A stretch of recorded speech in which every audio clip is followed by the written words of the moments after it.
A small business owner who went viral on the hit show Shark Tank has a message for President Trump and how the tariffs are impacting his business. Business owner Tim Swindle and his partner became viral sensations appearing on Shark Tank, presenting their product, PaddleSmash, an easy-to-learn outdoor game that combines the best elements of pickleball and spike ball. They highlighted the game's ease of play and family outdoor fun. Take a listen. PaddleSmash. Pickleball. It is the fastest growing sport in North America. And if you're not playing yet, you are definitely missing out. Spikeball is a wildly popular outdoor game. Now imagine if pickleball and spikeball went out for a nice romantic evening. Oh, yeah. Ooh. Yeah, baby. Things went great. And smash. They made a baby. That baby is PaddleSmash.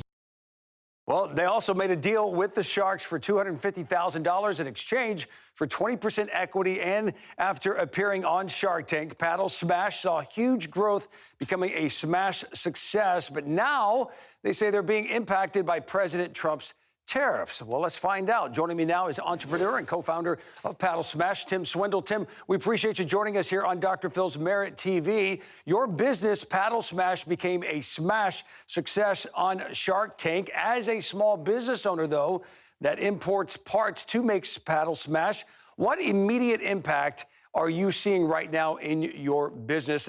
Not just today, but the last several weeks leading up to the tariff talk and Liberation Day last Wednesday. Well, good morning. Thank you for having me. Yeah, it's been a difficult environment to navigate. You know, we are a small business, and this has had a tremendous impact on us. We somewhat saw this coming with the talks he had around being elected, with the relationship with China and introducing tariffs, and so we thought we were being smart by getting ahead of it and started to develop the product in Vietnam, not expecting that he was going to also unleash, 46% tariffs on Vietnam. So it was one thing when we started out in February, said 10% tariffs from China. That's currently where the product is made. And we were like, okay, we can handle that. Then in March, it went to 20%. And it was like, okay, we worked on some things, negotiated with our suppliers, and decided to move forward. And then all of a sudden, last week or whatever it was, where he introduced the 54% tariffs. And that basically makes it untenable for us. We can't manufacture at that cost. And then yesterday he announced that it's going to potentially go to 100%. So, here we are, a fast growing small business. We employ lots of consultants and agencies and spend hundreds of thousands of dollars supporting other American businesses. The only thing that we do is we produce our product internationally in China and soon to be Vietnam.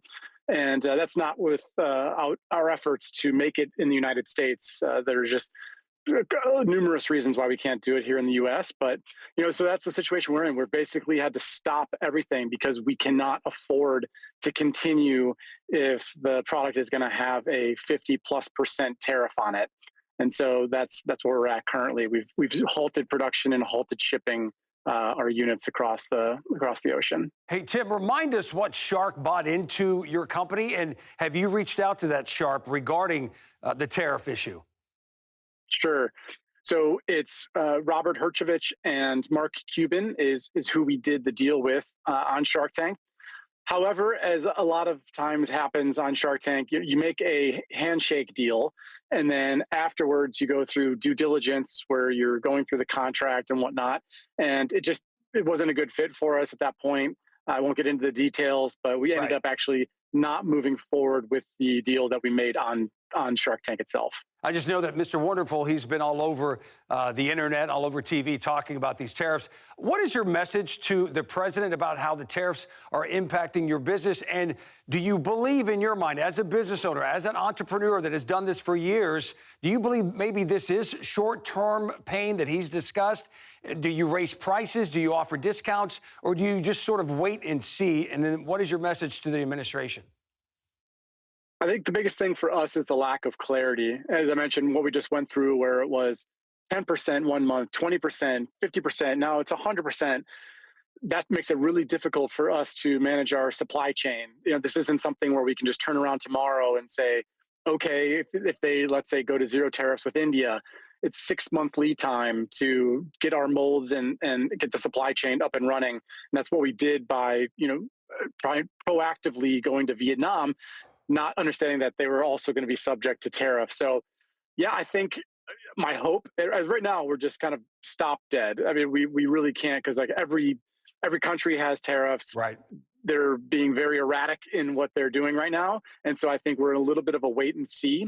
We are hopeful that Vietnam, from what we understand, has come to the table to say, hey, we want to work this out. And so since we've already essentially established the supply chain there, we're hoping we can move forward with that. China, I'm less hopeful for. I'm imagining for the near term, just based on how they've responded, that that's going to be an ongoing battle. And I don't see for the foreseeable future that we're going to be able to import from China. Tim, 5 seconds or less. He says to you, well, produce your product over here. What do you say to him about that? 5 seconds or less. We'll go out of business. You'll go out of business? We'll go out of business. Yep.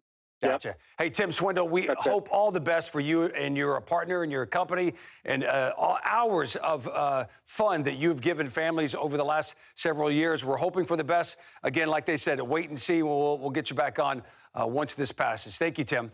Fanchon.